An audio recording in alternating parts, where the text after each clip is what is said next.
dan salam kebajikan untuk kita semuanya.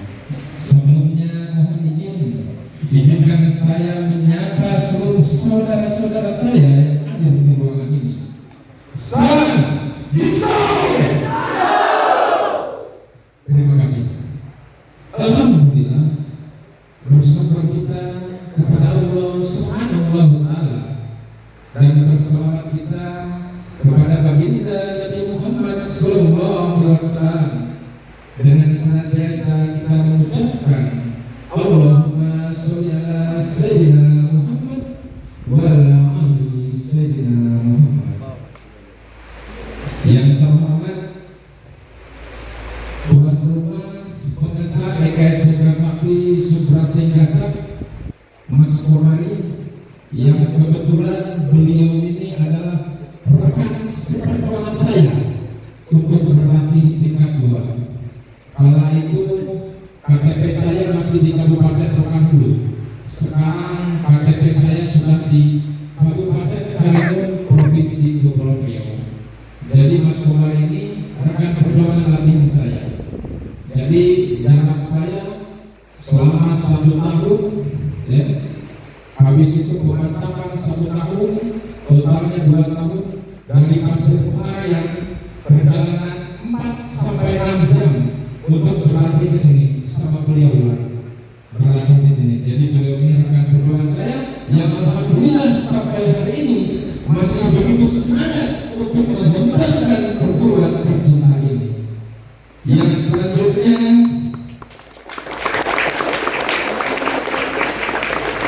yang terhormat Ketua IKS Payudara Sakti Cabang Kampar Bapak Syamran. Beliau ini rekan saya juga. Kala itu saya aktif sebagai Ketua IKS Payudara Sakti Cabang Rokan Hulu. Jadi sebelum di Karimun itu saya aktif di Kabupaten Rokan Hulu. Di jalan ke Karimun, di Karimun itu tidak ada IKS Payudara Sakti.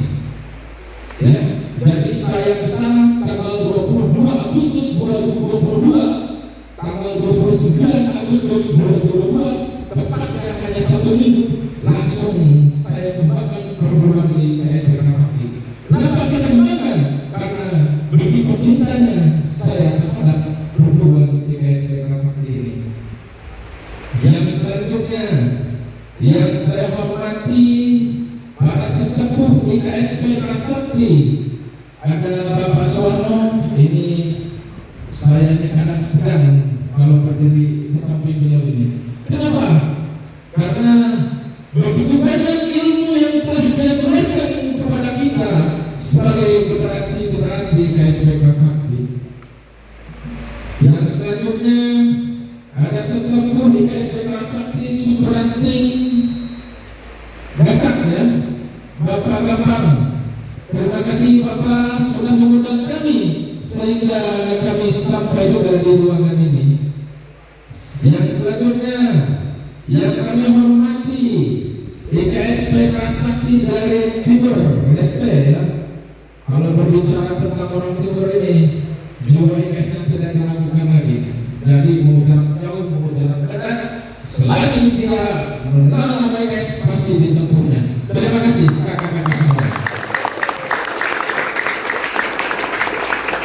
Yang selanjutnya yang saya hormati seluruh warga dan pendekar IKS Payudara Sakti yang hadir di ruangan ini, yang mana saya yakin dan percaya hadirnya saudara-saudara di ruangan ini bukan hanya sekedar untuk mensukseskan pengusaha ini, tapi untuk menjalin ikatan keluarga yang mana itulah yang paling penting ditanamkan di perguruan IKS Payudara Sakti.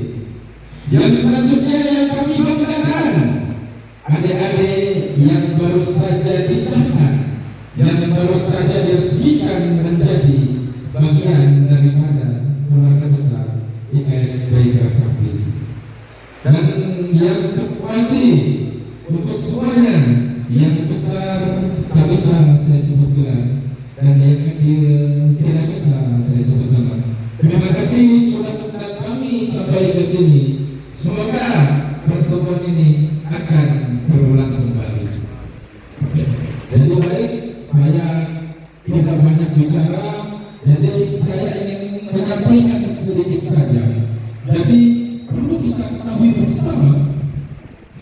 bahwa titik akhir daripada mempelajari IKS Trisakti adalah untuk menjadi manusia yang lebih baik. Jadi bagaimana cara untuk menjadi manusia yang lebih baik itu? Maka dengan senantiasa selalu berjiwa IKS. Yang seperti apa berjiwa IKS itu? Yaitu kata berusaha, siapa yang berjiwa IKS ialah yang membawa IKS beserta ajaran-ajaran. Jadi perlu kita ketahui bersama bahwa ajaran IKS Trisakti ini baik dan bahkan sangat baik. Itu tergantung bagaimana kita mengaplikasikannya. Saya contohkan, pernah nggak para pelatih kita mengatakan yang paling penting di IKS Trisakti ini adalah ikatan keluarganya? Pernah? Pernah nggak pelatih kita mengatakan yang paling penting di IKS Trisakti ini adalah adab, akhlak, dan etikanya? Pernah? Pernah? Yang menjadi pertanyaan, apakah kita jalankan itu? Ini yang menjadi tanda kutip ini. Ada yang menjalankan, ada yang tidak. Kalau berbicara tentang cinta terhadap perempuan, saya yakin dan percaya semuanya cinta. Cinta semuanya terhadap perempuan. Saya yakin cinta. Cuman yang menjadi pertanyaan, kecintaannya itu dibawa ke arah yang mana? Betul apa yang disampaikan oleh Mas Kuat tadi.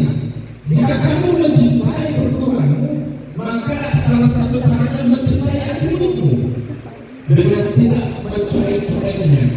Mencoreng itu bagaimana? Ditempel ini, ditempel itu, ya. Jadi guru besar kita itu betul yang disampaikan Mas Kuat tadi. Memperjuangkan sakral ini tentu ada artinya. Ada artinya nggak sakral IKS? Ada filosofinya tidak? Ada maknanya tidak? Saya yakin dan percaya semua atribut IKS Trisakti dijelaskan oleh pelatihnya tentang makna dan filosofinya. Betul atau tidak? Betul. Tapi kenapa masih ada sebagian dari kita yang menempel-nempelnya? Semoga untuk kedepannya bisa kita perbaiki. Ya, itu. Jadi salah satunya mencintai perguruan itu mencintai atributnya. Yang kedua, senantiasa mencintai ajaran-ajarannya. Jadi ajaran IKS ini baik ini. Jadi kita pun harus menerapkan kepada adik-adik kita, yaitu ajaran-ajaran kebaikan. Ya, jadi kalau yang buruk-buruknya tidak usah kita bawa. Jadi yang diturunkan itu kebaikan-kebaikannya saja. Bisa dimengerti untuk semuanya ya? Bisa. Jadi yang selanjutnya saya mengubah sedikit apa yang disampaikan oleh Kak Suwarno tadi. Hormatilah dan hargailah pelatih kita yang telah membimbing kita. Jadi bisa saya maknai artinya begini. Jangan pernah kita lupakan tempat kita lahir. Jangan pernah kita lupakan orang yang telah mengajarkan kita berjalan. Maksudnya apa? Jangan pernah melupakan di mana lapangan kita. Jangan pernah melupakan siapa yang telah menjadikan kita menjadi warga IKS Trisakti. Kenapa demikian? Karena dengan begitu maka akan ada barokah dari kita para guru-guru kita semuanya. Jadi seperti itu. Yang selanjutnya saya lupa sedikit apa yang disampaikan oleh Kak Ran sebagai ketua cabang. Jadi kalau saya lupa tadi, kita harus senantiasa mengedepankan kekompakan. Kita harus senantiasa mengedepankan kebersamaan. Karena dengan demikian untuk mengembangkan perguruan itu akan lebih mudah. Kenapa saya katakan demikian? Kita di sini punya kaki dua semuanya, punya atau tidak? Kalau hanya kaki kiri saja yang berjalan, kira-kira pincang atau tidak? Pincang.